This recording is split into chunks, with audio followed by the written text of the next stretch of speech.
નમસ્કાર મિત્રો, સ્વાગત છે મારી યુટ્યુબ ચેનલ કોલેજ હેપીમાં. મિત્રો, આપણે જે 6 થી 9 ધોરણના સામાજિક વિજ્ઞાનના મહત્વના પ્રશ્નોની જે સિરીઝ જોઈએ છે તેમાં પાઠ નંબર 29 1 થી 28 પાઠ જોવા માંગતા હોય તો ડિસ્ક્રિપ્શનમાં તમને તમામ તે વિડીયોનો પ્લેલિસ્ટ મળી જશે. તો ચલો મિત્રો, ટાઈમ ના બગાડતા શરૂ કરીએ. ફર્સ્ટ ક્વેશ્ચન: દેશી રાજ્યોના વિલીનીકરણમાં સરદારને સાથ આપનાર તેમના સચિવ કોણ હતા? વીપી મેનન. ભારત સંઘમાં જોડવા માટે છેલ્લે કયા 3 દેશી રાજ્યોના પ્રશ્ન બાકી રહ્યો હતો? છેલ્લે કયા 3 દેશી રાજ્યોનો પ્રશ્ન બાકી રહ્યો હતો? જૂનાગઢ, હૈદરાબાદ અને કાશ્મીર. જૂનાગઢના નવાબ વિરુદ્ધ લડવા માટે શાની સ્થાપના કરવામાં આવી? આરજી હકુમતની સ્થાપના કરવામાં આવી હતી. આરજી હકુમતની સ્થાપના કોણે કરી હતી? રતુભાઈ અદાણીએ કરી હતી. પાંચમો ક્વેશ્ચન: જ્યારે પાકિસ્તાને કાશ્મીર પર હુમલો કર્યો ત્યારે ત્યાંના રાજા કોણ હતા? હરીસિંહ. મુસ્લિમ લીગે કયા અધિવેશનમાં સ્વતંત્ર રાષ્ટ્ર તરીકે પાકિસ્તાનની માગણીનો ઠરાવ પસાર કર્યો? લાહોર અધિવેશનમાં. ભારતના વાઇસરોય તરીકે માઉન્ટ બેટને ક્યારે હોદ્દો સંભાળ્યો? માર્ચ 1947માં. ઇંગ્લેન્ડની બ્રિટિશ પાર્લામેન્ટે હિન્દ સ્વાતંત્ર્ય ધારો ક્યારે પસાર કર્યો? ઈસવીસન 1947માં. પાકિસ્તાને કાશ્મીર પર ક્યારે હુમલો કર્યો? ઈસવીસન 1948માં. ગાંધીજીની હત્યા ક્યારે થઈ? 30 જાન્યુઆરી 1948ના રોજ. બંધારણ ઘડવાની પ્રક્રિયા ક્યાં સુધી ચાલી? ડિસેમ્બર 1949 સુધી.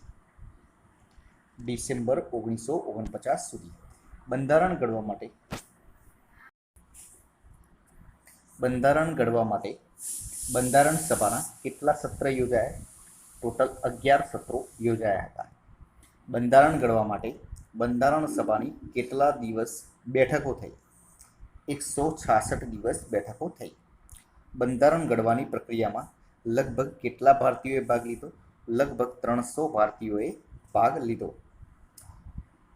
ભારતના ભાગલાના સંદર્ભમાં કેટલાક વિસ્તારોમાં ભીષણ કોમી રમખાણો ફાટી નીકળ્યા.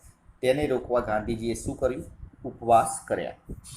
ગાંધીજીનું જે દિવસે મોત થયું તે દિવસે ગાંધીજી સાંજે પ્રાર્થના કરવા માટે ક્યાં જઈ રહ્યા હતા?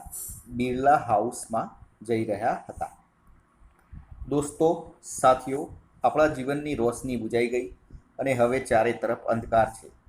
આપણા પ્રિય નેતા રાષ્ટ્રપિતા હવે આપણી વચ્ચે નથી. આ શોક સંદેશો આકાશવાણી પર કોણે આપ્યો? જવાહરલાલ નહેરુએ. બાપુની સ્મશાન યાત્રા ક્યાં નીકળી? દિલ્હીમાં. મદ્રાસ રાજ્યમાંથી કયા રાજ્યની રચના કરવામાં આવી? આંધ્રપ્રદેશની. રાજ્ય પુનઃરચના પંચના અધ્યક્ષ કોણ હતા? ફઝલ અલી. સૌપ્રથમ રાજ્યોની પુનઃરચના કરી કેટલા રાજ્યો અને કેન્દ્રશાસિત પ્રદેશો કરવામાં આવ્યા હતા? તો સૌપ્રથમ 14 રાજ્યો હતા, 6 કેન્દ્રશાસિત પ્રદેશો હતા. રાજ્ય પુનઃરચના પંચે ભારતના મોટાભાગના રાજ્યોની રચના કયા ધોરણે કરી હતી? ભાષાના ધોરણે કરી હતી. તો મોટાભાગના રાજ્યો ભાષાના ધોરણે કરવામાં આવ્યા હતા. 23. મહાગુજરાત ચળવળના નેતા કોણ હતા? ઇન્દુલાલ યાજ્ઞિક. મહાગુજરાત જનતા પરિષદની સ્થાપના ક્યારે કરવામાં આવી? સપ્ટેમ્બર 1956માં. મહાગુજરાતની ચળવળ વખતે જનતાના ચાચા કોણ બન્યા? ઇન્દુલાલ યાજ્ઞિક. ગુજરાત રાજ્યની રચના ક્યારે કરવામાં આવી? 1/5/1960. ગુજરાત રાજ્યનું ઉદ્ઘાટન કોના હસ્તે કરવામાં આવ્યું? રવિશંકર મહારાજના. ગુજરાત રાજ્યના પ્રથમ રાજ્યપાલ કોણ હતા? મહેંદી નવાઝ. ગુજરાત રાજ્યના પ્રથમ મુખ્યમંત્રી કોણ હતા? ડૉક્ટર જીવરાજ મહેતા. ફ્રેન્ચ સરકારે પોતાની વસાહતો ભારત સરકારને ક્યારે સોંપી? 31/10/1954ના રોજ. પોર્ટુગીઝો ભારતના કયા શહેરને પોર્ટુગીઝ સામ્રાજ્યનું પ્રતીક માનતા હતા? ગોવાને. ભારત સરકારે ગોવાને પોર્ટુગીઝોની સત્તાથી મુક્ત કરવા શું શરૂ કરવાનો નિર્ણય કર્યો? ઓપરેશન વિજય કરવાનો નિર્ણય કર્યો. ભારત અને પાકિસ્તાન વચ્ચે કયા પ્રશ્ને તંગદિલી પ્રવર્તે છે? કાશ્મીરના પ્રશ્ને. કયા વર્ષ દરમિયાન ભારતના કારગિલ વિસ્તારમાં પાકિસ્તાની સૈનિકો ઘૂસી આવ્યા? 1999માં. ભારતે કઈ સાલમાં પરમાણુ પરીક્ષણ કર્યું? 1998માં. ભારતના બંધારણે ધર્મની બાબતમાં કયો આદર્શ સ્વીકાર્યો છે? ધર્મનિરપેક્ષતાનો. મીરાબહેન કોના અનુયાયી હતા? ગાંધીજીના. ભારતે આઝાદી પછી કેવી વ્યવસ્થા સ્વીકારી? સંઘીય વ્યવસ્થા સ્વીકારી છે. અગાઉના બ્રિટિશ પ્રાંતો અને દેશી રાજ્યોના એકીકરણ થકી ઊભા થયેલા એકમોનું શરૂઆતમાં કેટલા વર્ગોમાં વિભાજન કરવામાં આવ્યું હતું? શરૂઆતમાં 4 વર્ગોમાં વિભાજન કરવામાં આવ્યું હતું. 1950માં જ્યારે બંધારણનો અમલ શરૂ થયો ત્યારે ભારત કેટલા પ્રકારના રાજ્યોનો બનેલો સંઘ હતો? 4 પ્રકારના. મદ્રાસ રાજ્યમાંથી કઈ ભાષાના લોકોએ અલગ થવા માટે ઉગ્ર આંદોલન શરૂ કર્યું? તેલુગુ ભાષાના લોકોએ. સૌપ્રથમ અલગ રાજ્યની રચના ક્યારે કરવામાં આવી? ઈસવીસન 1953માં. સંસદમાં દ્વિભાષી રાજ્યોનો ઠરાવ સ્વીકારાયો તે જ દિવસે અમદાવાદના લો કોલેજના વિદ્યાર્થીઓની સભામાં કઈ સમિતિની રચના કરવામાં આવી? પગલા સમિતિની રચના કરવામાં આવી. મરાઠી અને ગુજરાતી એમ 2 ભાષી વિસ્તારોનો સમાવેશ કયા પ્રાંતમાં કરવામાં આવ્યો? બોમ્બે.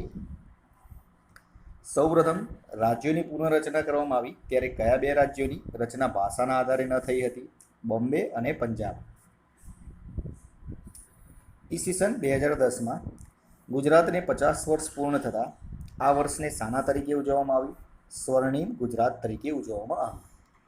ભારતના કયા વિસ્તારો આઝાદી પછી પણ ફ્રેન્ચોના અંકુશ હેઠળ હતા? દીવ, દમણ, માહે, યનામ અને ચંદ્રનગર.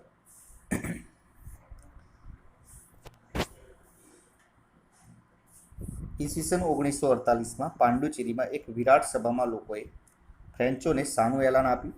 હિંદ છોડોનું એલાન આપ્યું. તો મિત્રો આ હતા આપણા ક્વેશ્ચન્સ. વિડીયો પસંદ આવે તો લાઈક કરજો, શેર કરજો, ચેનલને સબસ્ક્રાઈબ કરવું ના ભૂલતા, જેથી કરીને આવનાર દરેક વિડીયોની નોટિફિકેશન આપને સૌપ્રથમ મળી જાય અને આપની તૈયારીમાં વધારો થઈ શકે. કાલે ફરીથી નવા વિડીયો સાથે મળીશું. જય હિન્દ, જય ભારત.